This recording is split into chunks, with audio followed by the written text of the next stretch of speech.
And with that, welcome to episode 9 of Space Oddities. So, this time around, we're going to go ahead and start talking about what's going on in the media right now. Talking about whistleblowers. It's a hot topic.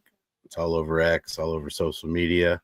So, we figured we'd talk about it. And we'd talk about the history of it, some of the other people that have come before, the people that are coming out now. They didn't have the protections that the guys do now, and the notoriety and the the social media presence. So it was a little bit worse for them coming out back then, and most of them were just labeled loons at a certain point. Hopefully that doesn't happen anymore, and hopefully people will start taking the topic on a much more serious note.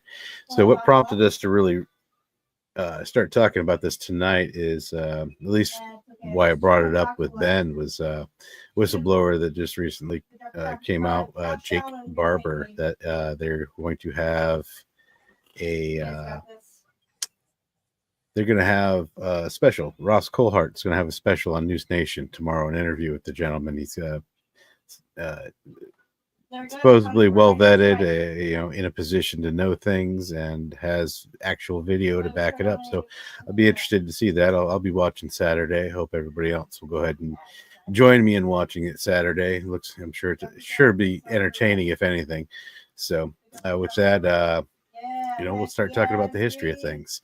Go ahead, Ben. I think let's start it with Keyhole real quick and give me a second. Yeah, so Donald Kehoe, character from back in the day. Actually, when I was looking into him a little today, I didn't know he was actually born in the 1800s, 1897, and then I believe he died in the late 80s. He was actually, I remember growing up, I saw him on television on UFO specials. So that's kind of my direct experience with him, remembering him from the talk circuit, and looked like he, just brushing up on his history, it looks like he kind of was a fixture from the very beginning. How about you, Gary? What do you think of Kehoe?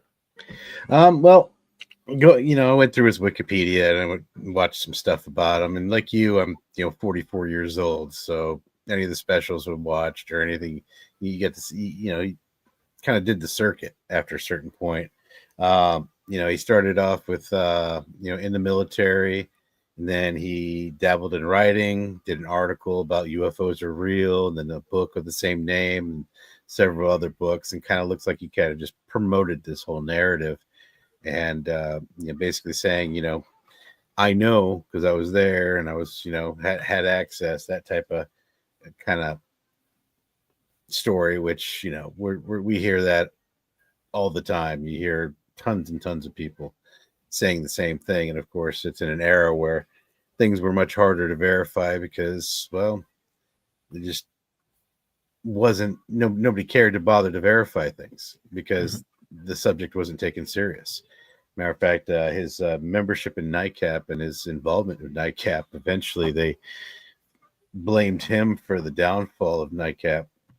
So, and then how membership plummeted after, the credibility was lost because of, basically his publishing that UFOs are real, which is honestly kind of sad because it's 75 years since Roswell, or 75 plus years since Roswell, and still with the cover up, with the opposite. I mean, there's so many different things going on that are just lumped under the umbrella. And here's this guy.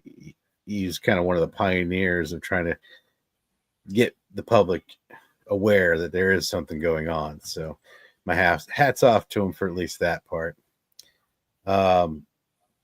He was a pilot. Yeah, he was a pilot.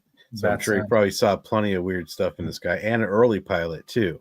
So back when there wasn't a whole lot in the sky. I mean, you still had things flying, but you didn't have a whole lot of things flying. Not like today. Today, who knows? You could have. I don't even know how many airplanes do you think are up at any given time on the Earth right now. You could look at like the ADSB maps, and you could probably see it, get a decent number, but Every it's time I look at one of those maps, all I thousands, see is just thousands. planes coming from Yeah, all yeah, directions down through all the flight lanes, especially the commercial flight lanes are always packed. So, I yeah, mean, yeah. anything that this guy saw in the sky was either anomalous or another plane, and there weren't a whole lot of planes. So, Or more balloons. power. Yeah. Yeah. Well, balloons are pretty easy to spot. At least the balloons, they wouldn't have had uh the balloons Or like they, well, not until the 50s. Then they had to start having, 40s and 50s started having the weather balloons. I'm not sure exactly when they first started with the weather balloons, when they but had in World War II the barrage balloons, where for like spotting, I believe they were for spotting incoming mhm. aircraft. So that would have been 40s. But yeah, like you said, there wasn't, and he was a pilot, and it looks like even like World War One time period. So that's well before even, well before jets, but well before even single wing fighters. It was biplanes and triplanes and all, and maybe some air racers back then. Yeah, the other problem I kind of had with him though is that he had already been an established pulp fiction writer, so that bothers me a little bit. And the only reason it bothers me is just because it's so easy to be into that and then just kind of like keep embellishing the stories to make them even greater and greater until, so that people still want to keep hearing that story on these, I don't know if they're those conferences, but he had a lot of books and stuff like that, so I'm sure he was making money off of them. A couple of them were bestsellers. Mm-hmm. And all of them state like flying saucers from outer space or aliens from outer space. And now we're getting to closer, hopefully closer to the truth. And things are indicating they might not really be from outer space. They might be from outer Yeah. somewhere or right here on this planet. But outer space, I paused. Yeah. So it's so with Kehoe, that was basically my take on him. And of course, with it being so early, you know, things like to get glossed over, things are recorded wrong, things are, you know, glorified and deitied, so but we could move on from him. He was interesting, but like I said, with the Pulp Fiction and stuff like that, I'm gonna go either way with that guy. Um I think you got somebody you want to talk about next. I think the ending would be chronologically probably the next biggest name. uh, Maybe one of the most controversial names in the history of UFOs, Bob Lazar, Mm-hmm. um, who early or made the claims that he came out of Area 51 or S4, S2. S2, and that he had worked on actual captured or recovered saucers, trying to understand their power source, reverse engineered the element that the reactor used, and all sorts of really detailed stuff. The feelings I always got from him was that it didn't seem he didn't seem trustworthy just in his body language and his demeanor. Uh, but to his credit, as we've learned more, a lot of the things that he's said have turned out to be plausible. So Yeah, there's a lot of plausibility. He described biometrics before biometrics were even a thing. Um, there were a lot of positive things, but there were also a lot of negatives too. And I think, in my opinion, I think that his original interview was absolutely his whole story. And then, due to the fact that, with everything going on with him and the government and everything like that, they didn't have a problem killing people, but so, or shutting up, or if you start leaking about top secret facility like that, then as far as as far as they would be concerned, is that, well, you are a threat to national security, and boom, boom. And so I wouldn't blame them for embellishing and purposely kind of throwing out there some crazier versions of his story and extras and stuff like that, just to kind of be like, oh, he's just nuts. Don't even pay attention to that guy. And then something almost wants me to feel like, like the stuff with the prostitution ring and stuff like that. I got a feeling that, he might have been set up. That does seem because like, I don't know the guy, so, and I don't really know, him on a personal level, but knowing George Knapp, not on a crazy personal level, but interacting with George, I just don't see the guy really wanting to be around somebody that would be, somebody that worked within a prostitution ring or doing some crazy shit like that. And I don't, it just feels odd. It's like off. It's like a round peg in a square hole kind of off. It just like doesn't seem, it might fit, but there's something missing there. Like 3 letters. Any 3 letters, just pick them. Yeah. It does seem that seems suspect, and also someone like him who, in all, like, his geek bona fides are there. He built he built a rocket bike. Yeah. And how he speaks, he's a fellow nerd.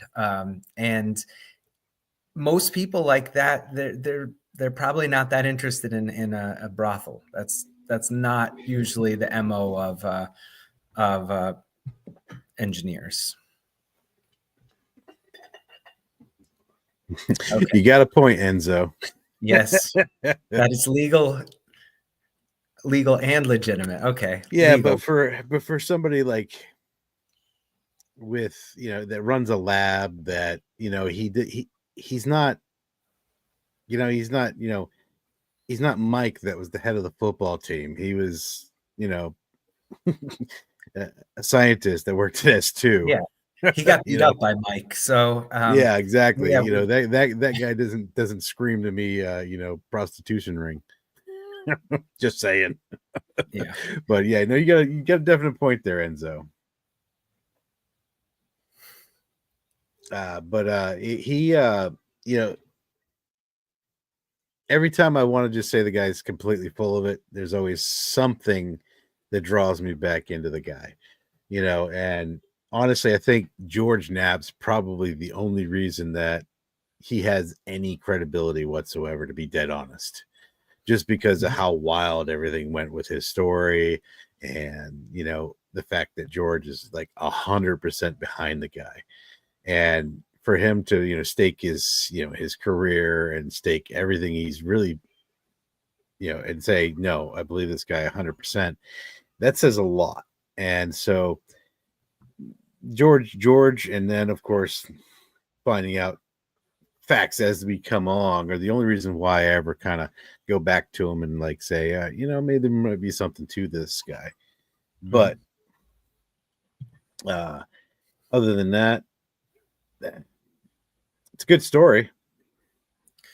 Oh yeah, I mean, the idea of like 14 saucers lined up, a sport model, and a very nuts and bolts explanation, or at least how Lazar painted it was a very nuts and bolts phenomenon that we're trying to understand their technology. And if you put this element in this receptacle, in this reactor looking thing, this powers the gravity engines, and I mean, maybe that's accurate, and that literally is how these things work. But now we're looking at things that just seem to blur the lines between, like, material and plasma, and questionable if they have physical structure, and then talking about all the aspects of consciousness and the interaction with biological effects and all the weird side of things. that seems to be going in a different direction than what Lazar painted for us. Yeah, because I mean, look at the case with Burroughs and those guys. I mean, all of them ended up with weird cancers and just being exposed to a craft, and Burroughs and those guys, regardless of what they argue about internally, I actually believe that story, to a T. I mean, even with us with the Nimitz, we all had different positions, different jobs, different priorities. So we all have, like I never saw more than 3 tracks, but Kevin's seen 7. And, you see, that's what I mean. It's like I'm not going to argue with the guy. He was up in combat, friggin' half the day. So of course he's got more time up in combat than I do every day. So he says he saw 7. He saw 7. So that's the type of stuff that you also have to look at. How dramatic are things? How close they are is because you're dealing with usually long-term memory. It's like for us, it was almost 20 years. We were trying to think back. I think 17 years prior. It's hard to remember the details. But some things do stick out. And that's something that you also have to remember. And then all these guys that came out and whistleblow, the whistleblowers, they always had to weigh things out. It's like, I know when Kevin, called me to talk about what happened with the Nimitz and the Princeton and us tracking the UAP, I spent a week just tracking people down and saying, hey, did I sign? Because I remember signing something, but I couldn't remember what it was. So I had to make sure that I didn't sign an NDA about it. And I didn't. I just signed it was a letter, or it was a chain of custody for my tapes that I had signed off on. So once I knew I was good to go, then I had to talk to my wife and make sure that family wasn't going to be affected negatively by this, all this, and but then then there's that curiosity. What was it we tracked? What was that thing?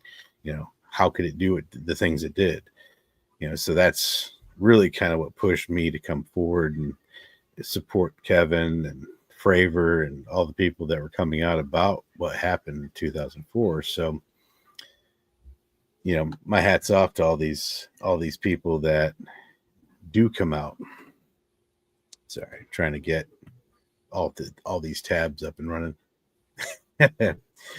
So then we can move on a little bit newer now, and then you got Carl Neal, which is a former Army colonel who had been identified as a first-hand whistleblower regarding non-human intelligence in UAP.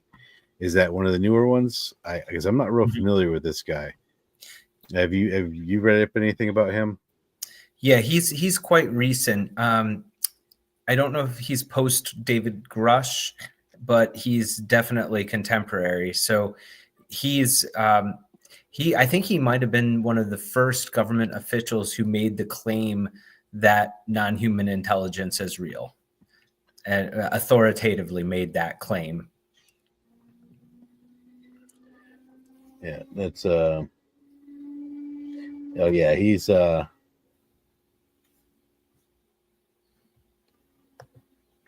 he's the one that vetted Grush. Okay.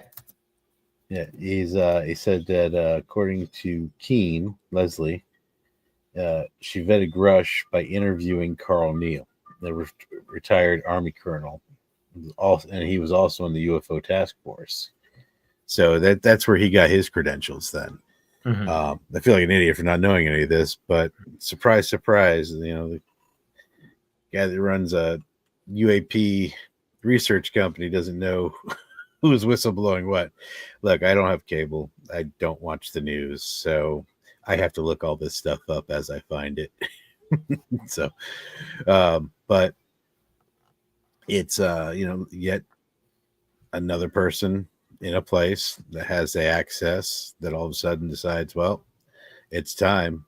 I'm going to go ahead and let the cat out of the bag, which I'm sure they weren't happy about. And then, of course, going from him, we got Lou Elizondo, you know, former head of ATIP, decided, all right, well, not for nothing, but this is all garbage, and we need to make this public. And so started working in the public sector, and he's done a lot. He's through first with I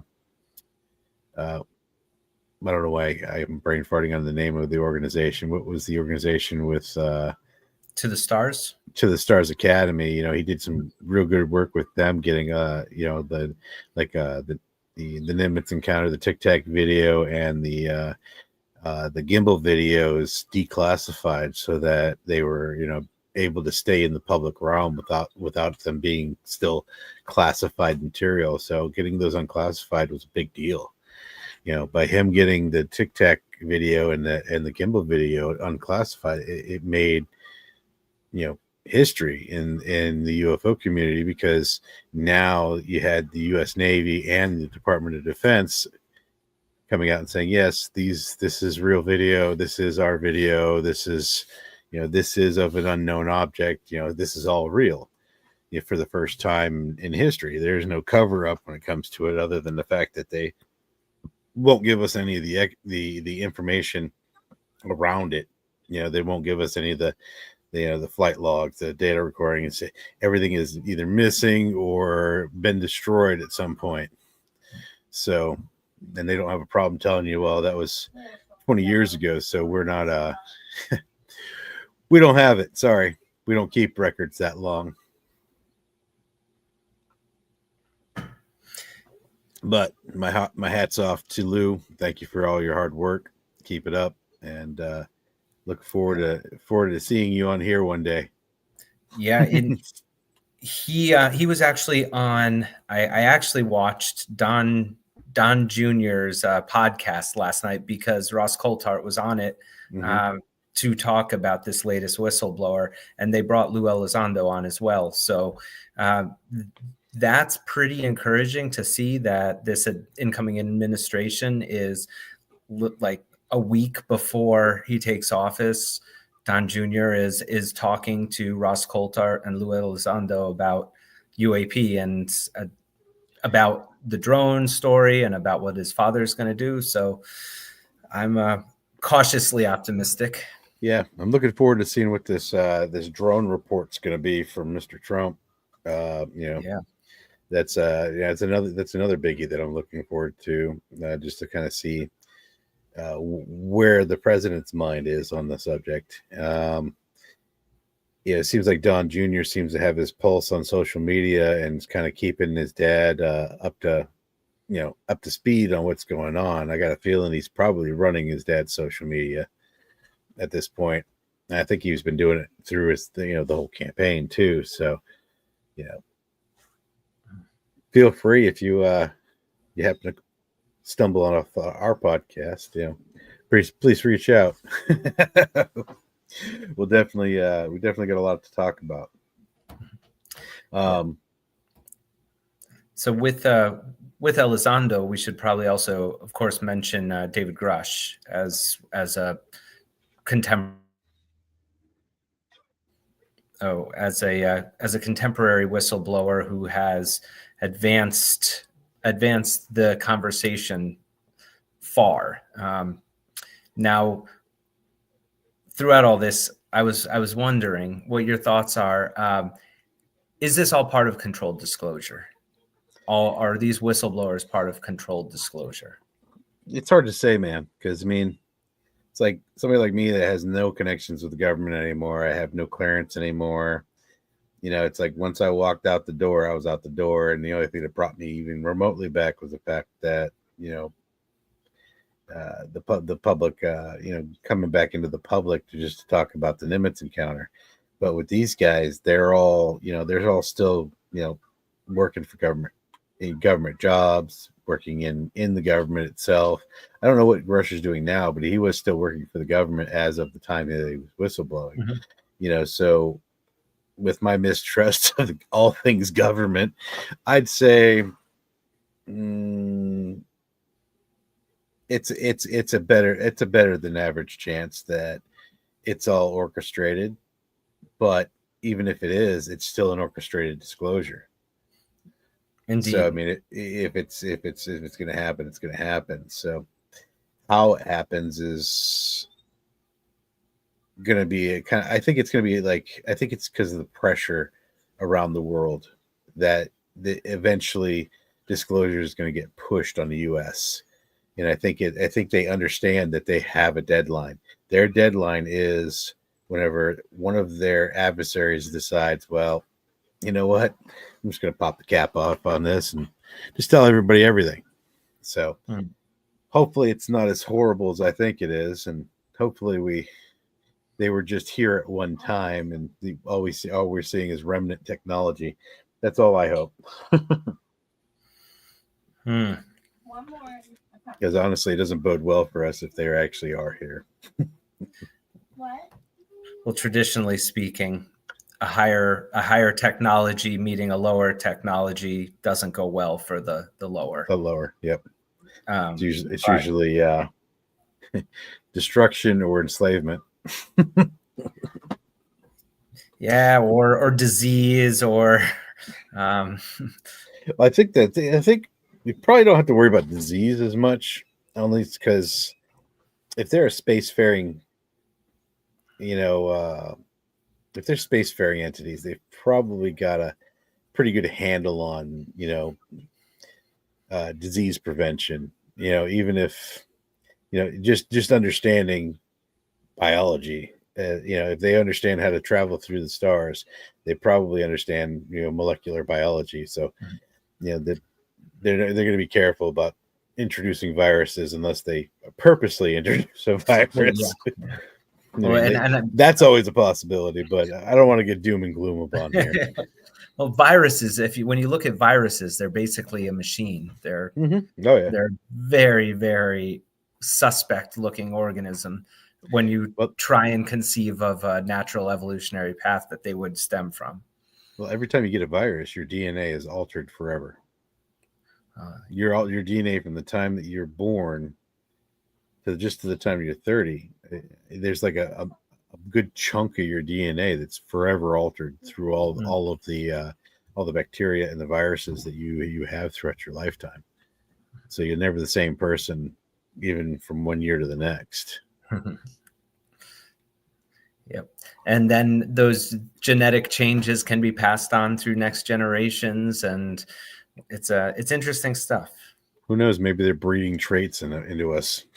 Well, introduce a virus into the water, into the public. Oh, we got a new strain of N1N2654. It's not so bad though. We'll just inoculate you. You're good to go, and we live with it and pass that mutation onto our kin and our little ones. And next thing you know, they got the perfect specimen rats. 4 generations from now. Yeah. Genetically engineered, whatever they need. Yep. Yeah, that's really the reason behind the abductions. So, well, and mutilations, looking at our primary food supply, or one of a great bioaccumulator. Cows are going to concentrate whatever environmental toxins and elements are in the area, and there seems to be a link there with mutilations and UAP. So either that or they're just looking for choice select parts that they just really enjoy. That's it. Hey, cow tongue. I tell you what, my stepmom loves her some cow tongue. So it's a lean muscle. It's just pretty good tasting. Take your word for it. It isn't the weirdest thing I've eaten. I've traveled all over the world, so I've eaten some weird things. Pretty much a lot of if it's meat grilling on an open fire, I've probably eaten it all over the world. It doesn't matter what it is. Well, that smells good. What is it? How much is it? Barter and walk around eating, hoping you don't get salmonella or something worse. So then we get into the people that I have a much easier time palating and believing, and that's the sphere of people like Ryan Graves and Commander Fravor and the pilots and the enlisted and the people boots on the ground that don't have a crazy wild story other than what happened, but it's it's much easier for me to palate their stories and have faith that what they said to a T was what happened, or at least close enough to where it's not going to matter. And that's why I got massive amounts of respect goes out to Ryan Graves and his he's doing amazing work with flight safety and bringing to light this issue just due to the fact that his pilots were almost running into them during training. These things, they were seeing them all the time. So I mean, it was getting to a point where it was a problem, and I think it's always been a problem. It's just with how everything was, and who wants to lose flight status just because you saw a UAP. So you got most people before a certain point, you just didn't talk about them. So kudos for him for being able to bring this to the forefront and provide the Security Council with a reason to start studying these things. I mean, even if it's just for flight risk, I'm all for it. So my hat's off to his work with his company, and I hope them all the success in the world when it comes to getting them to actually do something about the flight risks. Yeah, and that company, that's Americans for Safe Aerospace. That's what Ryan Graves founded. Yeah, so definitely support him in his venture. He's him and his and the other pilots he flew with, they all encountered a lot of UAPs off the coasts from Virginia to Florida during in 2015 and on, even to up until today. They're still reporting stuff even today, and that's in those same flight areas. So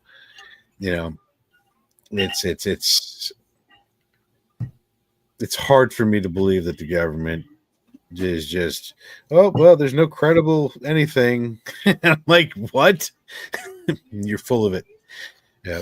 What do you think about the current UAP task force? Or it's better, definitely better than it was under Kirkpatrick. At least there's a distinctive, and I'm drawing a blank on the current administrator's name. But at least when he's spoken, he has expressly said that there are anomalous events that they are looking into. Well, whenever they're still bullshitting people, though. I mean, they're still, they're still trying to sugarcoat it, and until they stop sugarcoating it and they start actually giving us details about some of these events we know for a fact are 100% anomalous, until they can give us the flight recordings and the radar data off these F-18 Super Hornets and these planes that Ryan and his friends, Ryan and his co-pilots were all flying. They've got to have video and data on these friggin' UAPs that they were seeing, and if they know what these things are, they need to come forward. At this point, capabilities be damned. They need to really come forward with a lot more of this information. Sick of not knowing. It's hard for me to sit and just know that there's technology that goes beyond Mach 25 that can turn on a dime past Mach 25, and it's like, what the hell on earth goes Mach 25? Nothing. There's nothing on this earth that goes Mach 25. So what the hell is it? I want to fly it. Me too. I'm hoping. I'm crossing my fingers for it to be like in a sci-fi book where it's just a biometrics and it just reacts to your the way you think. Yeah, I'd take the risk. There's a book that I read called The Second Ship. It was about basically two alien species that were fighting, and they both horribly damaged each other. But they evolutionary they came into faster than light in two different ways, and they got one which is a warring nation, and one that's basically a peaceful nation. And the warring nation, basically their technology just continued to advance no matter how detrimental it was to themselves or their environment. They just kept developing technology that was just honestly horrible. They just didn't give a shit. There's like, so they just keep just stripping planets as they get to it for resources so they can continue to expand. Where the other species that are fighting them basically did everything the right way, clean energy, that type of thing. They found a different path to the same results, but without destroying themselves or requiring to strip other planets of their resources. But either way, they damaged each other and crashed. The government found the ship of the race that basically were just warmongers, and then the other ship was hidden, and some kids found it, and they started doing helping with the repairs on the ship and stuff like that. And it was a really good series, but it's called The Second Ship. Yeah, And I read that. It was really oh, good. did you? Yeah, Fun. I Yeah, haven't finished the fun whole series, but I think I'm on the third book. But it was a good series, and it really kind of makes you think. It's like, how do we really want to advance? So that's why I think a lot of these whistleblowers are so important, because the more these guys come out, the more pressure it puts on the people that do have this information to at least bring us up to speed. I mean, if they can't tell us specifics, I think the general public needs to be brought up to speed on what's real, what's not real. You need to start classifying these things. Like, okay, yes, UAP are real. We have what we consider NHI, which is basically any technology that we are not, we have no idea what it is or where it came from. We're calling that NHI technology. Yes, we have it. We don't know how to use it. Some type of briefing. You don't have to go into specifics, but at least level with us about what's really going on and where you guys are actually at. And if it's not, and then I know part of that problem is going to be too many different departments, too many different hands in that pot, too many different departments looking into it, too many, because you got every branch of the service that probably has a section of people, whether it's a black project or whether it's a white project. But there's usually some type of public facing and then some type of non-public facing department that investigates things like this. And then you have your alphabet agencies, and then you have the DoD itself as an entity.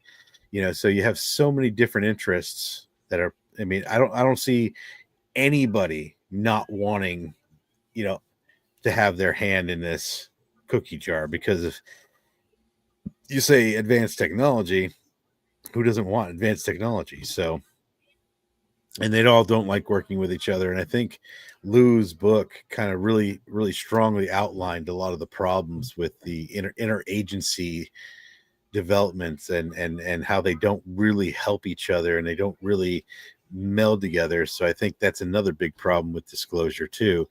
It's like, who's going to do it? What are they going to disclose? How are they going to consolidate all that information? Arrow was supposed to be that consolidation, but Arrow is just another gatekeeper to me. It's just Blue Book 2.0. Honestly, I've got zero faith in it. Mm-hmm. I don't have the faith that you do. Oh, I'm not saying I love faith how, I love how you're optimistic when they with a lot of these government organizations. I'm not very optimistic. I'm not drinking the Kool-Aid. I'm more optimistic. I don't know. I'm seeing some Kool-Aid stains on them teeth. That's it. No, play it. Yeah. So no, I don't personally. I don't expect to learn anything from the government. I don't expect for any of these agencies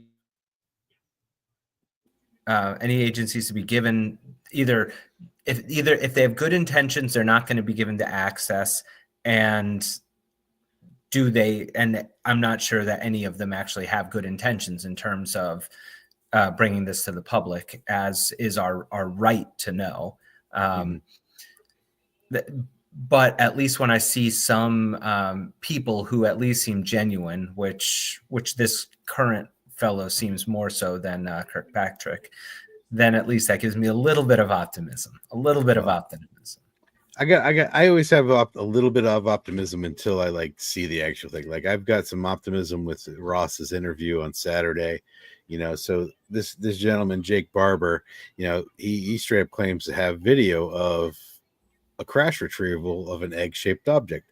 Now, obviously that makes me intrigued because, an egg shape could also look like a Tic Tac if it's flying the right way, so, I mean, who knows, maybe it can change shape as it flies. Maybe that's just its landing shape or whatever, but so it's white, it's a round object, and they retrieved it, and he's got video of this retrieval.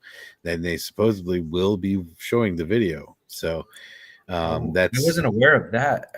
supposedly he's going to show actual video. Okay, that's even more exciting. That's the big rub on this guy, is that he said that, look, I not only had access, I not only did this, but I have video to back me up. So we'll see how it goes. Okay. But I only heard his description of how he was a helicopter pilot and he hoisted, or he was the pilot, and they were recovering this egg-shaped object you mentioned at night under night vision goggles. So he looked at it both with night vision and illuminated by spotlights and saw it from 100 feet away or something. But that's video would be nice. Well, here's an interesting note to know. He's so I guess he's a black belt and he's a tactics instructor. That's okay. Pretty kind of, you got to be competent to have that type of things. Thanks, Vicky. And then Enzo with his endless knowledge. I mean, I tell you what, this guy, I think he probably has memorized every UFO case from the beginning of time with Ezekiel. I think he was probably at Ezekiel's wheel witnessing it with him. But no, the guy's good. He's always got good information. But apparently during the Lonnie Zamora incident, that was also egg shaped. Mm-hmm. So that's good to know, man. I didn't know that. Yeah, I think I recall. Was that the one that it was on like tripod legs? I think I recall an illustration from that incident. But yeah, I've watched too many documentaries from Hollywood, so I don't. Yeah. I think one thing that pisses me off about a lot of those documentaries is how they change the stories to make them more entertaining, or they even will combine two different stories to make it a better story. It's like, so take everything you see on TV on regular TV with a grain of salt. Indeed. Well, like I've been on so many different TV shows at this point that it's like there's a common term. Oh, don't worry about that mess up. We'll fix it in post-production. All right, so we got your answer here. So local sheriff came across it, all white, some symbols on it, yep. 2 aliens wandering around. All right, yeah, now I remember that. Mm-hmm. Yeah. That's when you tell us the whole story, of course I remember it. Yeah. So I appreciate the information though, and anybody else that's watching, feel free to pop in. Tell us what you know, tell us what you think. We really crave a lot more interaction with all of you that are interested in what we have to ramble about. Our rambling will be much better if you ramble with us. So and of course, we'll start having some people on here more often too. I think once a month we should probably have some people like Enzo and uh, you know some of the people I know from every single UFO podcast ever. No, and then of course PJ. I think he just shows up just to be the star and star in the chat. Big man, a big fish in a little pond there, buddy.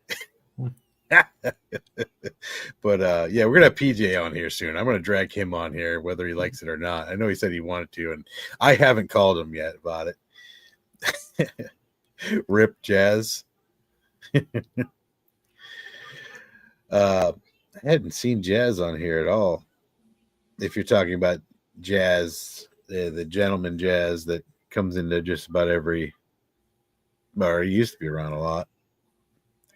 But I appreciate the support, PJ. And of course, I started reading your book. I got past the first chapter.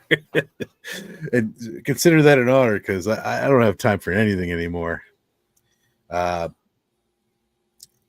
If you haven't seen his book, it's definitely check it out. Go on Amazon, look up PJ Hughes, and I got it over by I got it in the other room because I was actually reading it. So, but it's so far it's pretty good. But until it's done, I'm going to reserve the right to say it sucks, and I can say that because I know them. You guys can't say that though. Military thing. We can mess with each other, but you can't mess with anybody if you're on the outside. I can't think of any other whistleblowers that I give like actual credibility to. I'm not. I've got one that I wanted to get your opinion on. Michael Herrera. Doesn't even ring a bell. Okay, he was the one who made the claim that he was military. I forgot. Maybe it was in Indonesia. Came across a black triangle in the forest jungle, being loaded by humans, special operators, like with crates or something. It was he the one that claimed basically he's doing the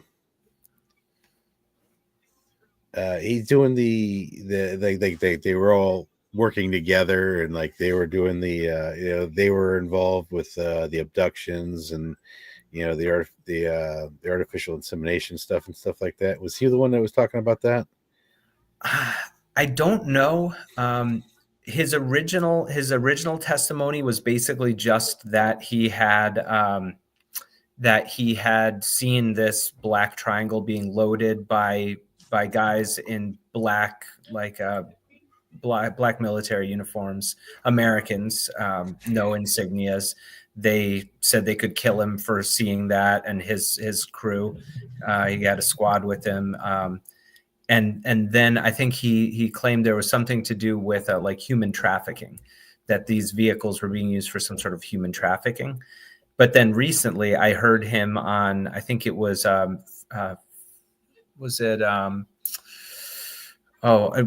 different F-16 pilot who's got a podcast, but Herrera had significantly enhanced. You talking about Cobra Commander? Or that's what he goes by. That's easy. I know there's a pilot with a UFO podcast that's I think he goes by Cobra Commander or something like that. No, Leto. Leto. Leto Okay. Childs. Yep. Yeah. Yep. He's got more credibility. Mm-hmm. Yes. Then someone named Cobra Commander. Yep. Yeah. Yeah. So that's one that he's got some interesting stories. Check him out, Michael Herrera.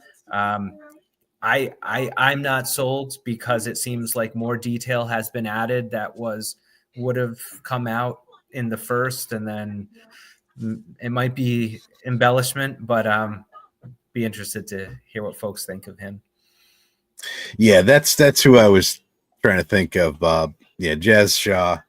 You're right. You're absolutely right, dude. You're fucking about nada. Yeah, Shaw was awesome. But No, I'm not real familiar with it. It kind of sounds familiar, but there's so many stories about the government colluding with the aliens, and how they there's one I saw the other day that dude's just like, yeah, so they know about the abductions, they know about everything, but it's like they made a deal because in reality they had no choice. Is that the same guy? Yes, yes, Okay. yes, Yeah. that's it. And I think that might be a similar interview. Yeah. Um, So yeah, that's I've heard that narrative quite a bit, and that's honestly it's easier for me to believe that if they are here than it is that they're here to make us better people. No offense to the to those that you know think that it's going to be like sunshine and rainbows when the aliens come, but I just don't believe that. I mean, I don't. I It's just hard. reasonably and rationally thinking, no, Yeah, yeah. I agree with It's you. just it's But hard. It's hard for me to believe that it's like they're not just you know what's that syndrome called when you get kidnapped and then you fall in love with your kidnapper? Stockholm syndrome. Stockholm syndrome. I think that's closer to Stockholm syndrome than it is enlightenment. Yeah, I don't know. I don't know if they really are a different plane of consciousness, different plane of reality. Then at least we shouldn't apply our material world's laws Well, of scarcity, and maybe we can keep some optimism that way. But mm, yeah, yeah, well, if they're really that far above us, they only see they see the same thing we see when we see a monkey doing sign language. Wow, look how smart that monkey is. yeah, yeah, Look how smart those animals are. I yeah. mean, look at them. They're a parasite on their planet. They Well, won't well, like they won't like stop us. fucking, and they won't stop reproducing, and they're destroying everything. Look at those monkeys. They're so smart. Let's put them in cages and test our drugs on them because they might be close to us. So, Yeah, yeah. We could do transplants with their cow tongues. there you go. Yeah. Wow. Let's research these folks because maybe we can use them for heart transplants, like Yeah, pigs. yeah. Yeah, no kidding. Oh, you need a new valve for your heart? Oh yeah, well, hold on. Let us scan the planet. Let's see if there's a suitable host. Oh no. Or oh On that yeah, that's pessimism. that's that's a good point, Enzo. It's like all fun and games until they start throwing nuclear weapons. Hmm. It's like, oh shit, we got Carl. The humans have nukes. We got to get down there and figure out how we can stop this bullshit. We need our test subjects alive. Yeah. Well, but you know what? We built the nukes. So give us some credit. We've actually gotten somewhere. I think for them, that would be the equivalent of us beating two rocks together to get a spark for a fire. Yeah. Yep. Wow, they finally figured out how to split an atom. About damn time. Wait till they realize they can split a subatomic particles even better. Yeah. Yeah. Yep. Oh yeah, Okay. Mr. Greer, he has all the answers. You know what? I still have an open invitation for Greer to prove his bullshit to me. Oh wait, to prove that everything happens. But I shouldn't say it that way because I know some people that are very intelligent that have gone out with him and swear. I mean, just swear that stuff happened. I just, for me, I've been to I've been to, not with Greer, but with a local community of CE5 people, and I didn't see a damn thing. I mean, I went there 2, 3 times, trying to give it a fair shake, but I mean, it's like, I don't know. Yes, yeah, I'm pretty sure Greer was summoned just about anything for 5K, but yeah, he's not really my favorite person just because he kind of pisses me off more than most because he had a in the beginning when he first started this, he had very good intentions and like his program seemed to be promising and he wasn't really, you know, it wasn't there for, I understand operational costs. I understand, having to live. I understand like that, but you know, the prices that he's now charging for basically nothing drive me up the wall. You know, you want to set up a program where people pay you monthly and you talk to them and you stuff like that. Fine, whatever. That's perfectly good. But when you start charging 10, 15, $20,000 for private sessions with him, you know, I mean, in his own program, he's like, nobody's special. Everybody can do this. Why But would I give me pay 10? 20K. But give me 20K. But I want to show you how extra special I am. I don't. It's just get away from me with that garbage. But to those that idolize them, don't idolize anybody. Don't idolize Lou. Don't idolize anybody. None of us have the answers. None of us have everything going on. None of us, we're all humans. We're all just, I was just in the right place at the wrong time at the right time. Saw some cool stuff and moved on with my life. But if I had the same mindset, I probably would have a whole lot more money for UAPX, but I just can't bring myself to grift money for it. So, plus if you're going to do academic science, you need a lot more money than you're going to be able to grift off of, a couple of thousand people. But I guess he's at this point, his following so big, he's raking in millions. So yeah, that would do good for our research. And that's actually what we need is millions, but it ain't gonna happen. We should ask him for funding. Yeah. I'll tell you what, if you fund us, but if you fund us, I would only allow that money to come into our coffers if you privately took me out and proved that it was real. I'd even leave my gun at home. Well, that's what he's going to pay us to do, for us to independently and rigorously and academically verify his claims. Yeah, and I would be 100% down. I would be 100% down for that. Mm-hmm, mm-hmm. Anybody that has any claims at all and they want them verified, I'm 100% down for doing that. Yeah, we have the physicists. Yeah.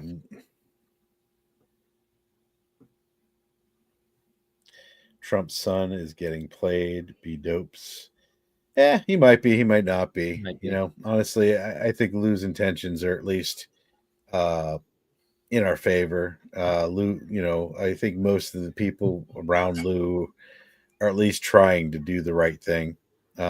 Whether they're doing it in the way that I would do it, maybe not. But then again, I have a feeling that most of us are ignorant to 90% of the reality of this whole situation. So I feel like once we know what's going on, then we can better assess whether he's a playing people for fools or not. So, and Ross Coulthart, I generally feel that he is a respectable journalist, and he really is working towards greater transparency.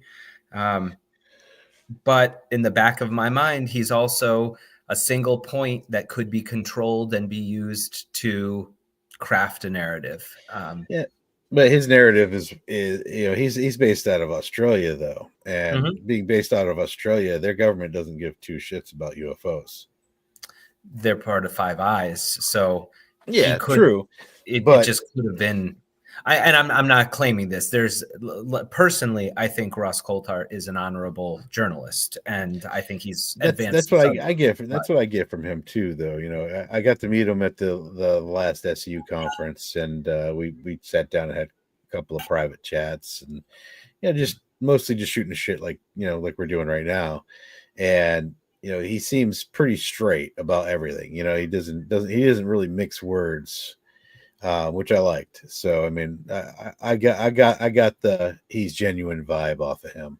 Mm, yeah, and as I have as well in every, I haven't met him personally, but in every setting I've seen him in, I've gotten that.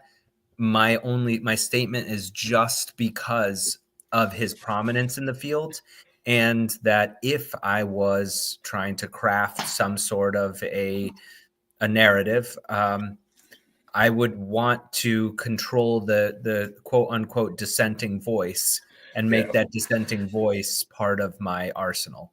And he really is that. He's done worlds for this subject, as being such a strong advocate. Yeah, you're absolutely right with that, Enzo. People get foolish when they start getting money, and it's I'd have a lot nicer house if I was foolish enough to worry about money. Or But immoral enough to part fools with their money. and true, that's true too. I mean, I just don't. I think one of the big things that's really been getting on my craw about the UFO community is just the sheer amount of people that will just straight face to you say, well, I know what's going on. I talked to this person, that person, and they can't produce a damn thing. They can't prove it to you. They can't show it to you, but yet you have, millions of dollars just exchanging hands at all these, you know, UFO cons. There's a whole circuit of them, and I mean, it's very enjoyable. You go there, you get to hang out with like-minded people, you get to hear stories, stuff like that. I mean, they should just rename it to what they really are, is a carnival of stories of people that you got like 1% of those people that are legit, and then the rest of them are either they just got no place in any type of academic setting. That's what I'm saying. Is it's you can't count any of that stuff as that real academics. And in order, and honestly, those people, more so than ever, anybody legitimate and doing those circuits, they're absolutely legitimate. They should be pushing harder than anybody else for academic science to get involved. Real academic science, from you know our people over here at SUNY, or for Avi Loeb, or for any other college that's starting up a UAP program. You got the people in Germany, you got people in Austria, you got people all over that are starting academic science to do UAP research. They should be pouring money into those researchers, trying, because those researchers prove the situations that they're talking about are plausible. All of a sudden, now they got a lot more to talk about. But you come at me with a freaking magnetic wristband that's going to cure all my ailments, I'm going to bounce you from one side of this room to the other. Fucking grifters. But either way, get off that soapbox, because I don't really want. I know some people that are really good people that I know had some pretty legitimate and pretty terrifying situations happen to them. And, and to all those people that, I know personally, understand that I'm not talking about you. And I'm not going to go into individual person by person, but I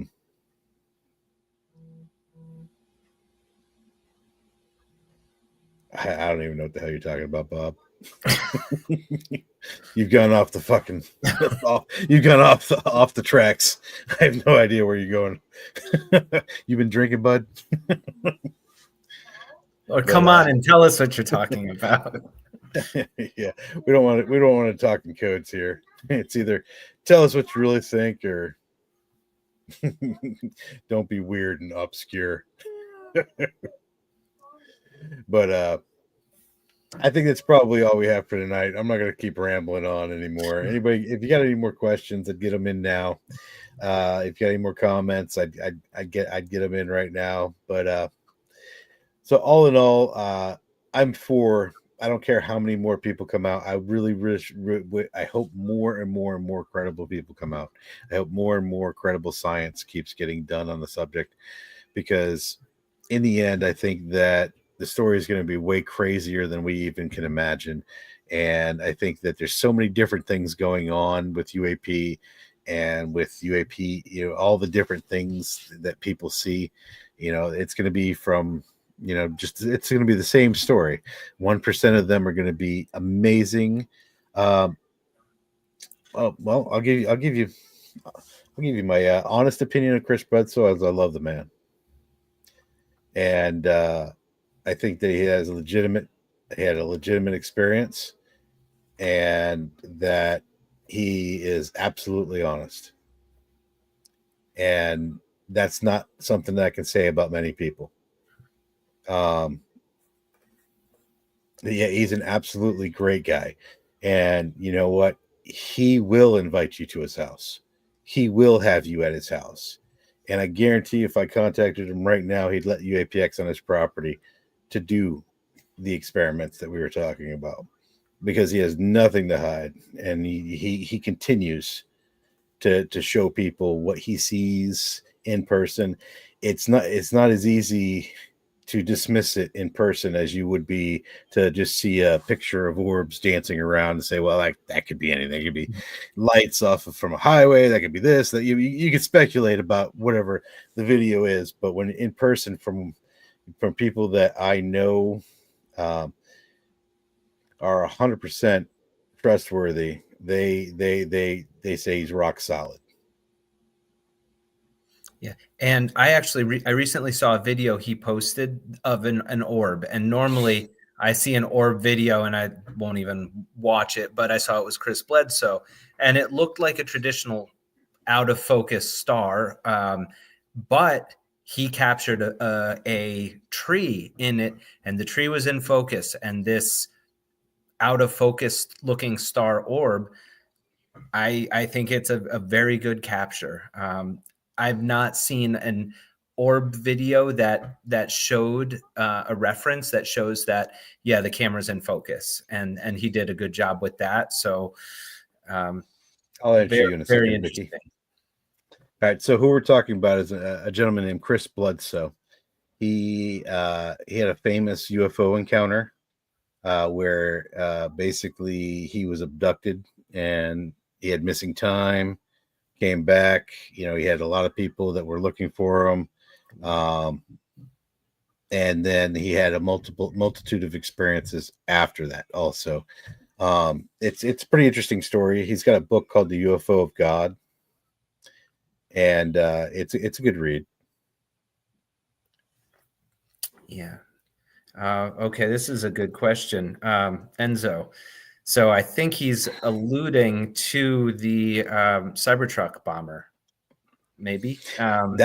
Well, I think he's just talking about, well, even with Grush, they were trying to say that he had severe PTSD and he couldn't be trusted. Well, I mean, I'm going to tell you that PTSD makes you do a lot of things, but trustworthiness doesn't really kind of go into that. And he, it's like, I have PTSD. I've been in inpatient treatment for PTSD. It's something that you deal with on a daily basis. Because I have TBI and PTSD, and you have symptoms like you get angry about things. You aren't as tolerable of things that normal people would be like. To give you an idea, it's like, so I go into a civilian work setting, and I know my boss is being shady. I'm going to lose it.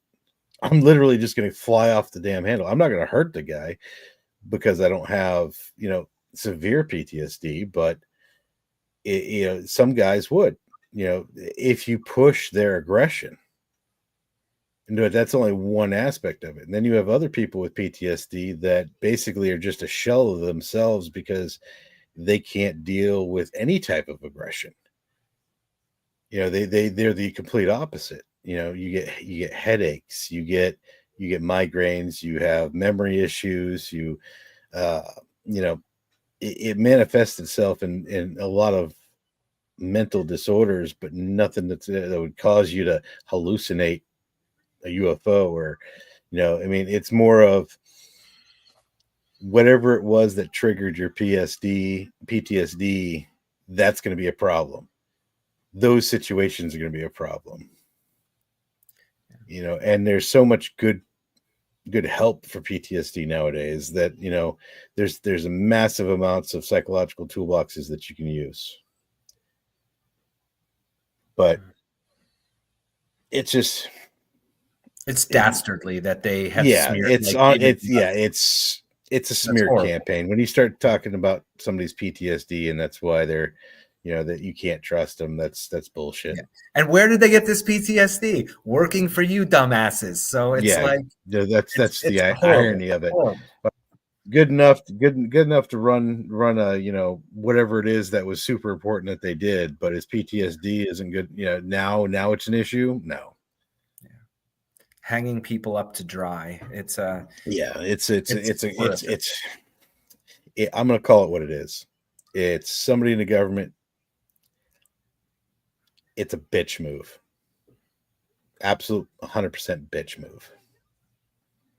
And I think that whoever decides that's how the route they're going to go, somebody should just walk into that room and just He-Man bitch slap that guy right to the freaking ground. But on the darker side of PTSD, by them attacking him about it, that could send him to ground. That could send him back to just all right. I can't deal with this. I'm done. Now so. Well, it's to discourage future whistleblowers as well. It's like because everyone has done their SF-86, everyone has disclosed absolutely everything they've ever done to the government, and the government knows. And then you see someone getting dragged through the mud with something that you submitted to them confidentially, and that's going to now come out. Like it's a good discourager. No, I'm going to tell you this right now. You cannot trust the government. Period. Nope. We're hopeful, though. Yeah, we're hopeful, man. I can't wait to watch it tomorrow. We might even come back on with a special episode next week if it's good enough. But so it's Saturday night, 8 p.m. Eastern time, News Nation, I believe. That's when it's supposed to be. I'll probably end up watching it on Tuesday. I'll tell you all about it. He'll watch it live with his fancy cable. Oh, I don't have cable. Oh, I have internet. That's it. Oh yeah, I got that television. I might be able to find it. No, I'll probably if it's on. What time is it on? Is it 8 p.m. our time? Yeah, 8 p.m. Eastern. Right. Saturday the 18th of 2025. 18th of January. So to completely answer your question, I think anybody that uses PTSD to try to destroy somebody is the worst thing that they could do. Thank you guys all. I thank everybody for coming out and listening to us, and I hope you enjoyed the show. Remember, like, subscribe, do the little notification bell. That way you know when we're coming on.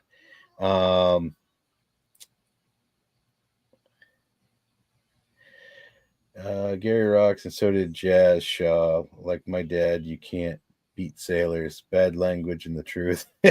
Well, at least the truth as we know it. Yeah, we only remember half of what we hear and nothing of what we see, and most of our stories all blend into each other. So if you need some sea stories, I got plenty of them. All right, take it easy. Thank you guys for showing up. Ben, yet again, thank you for showing up another week and putting up with me.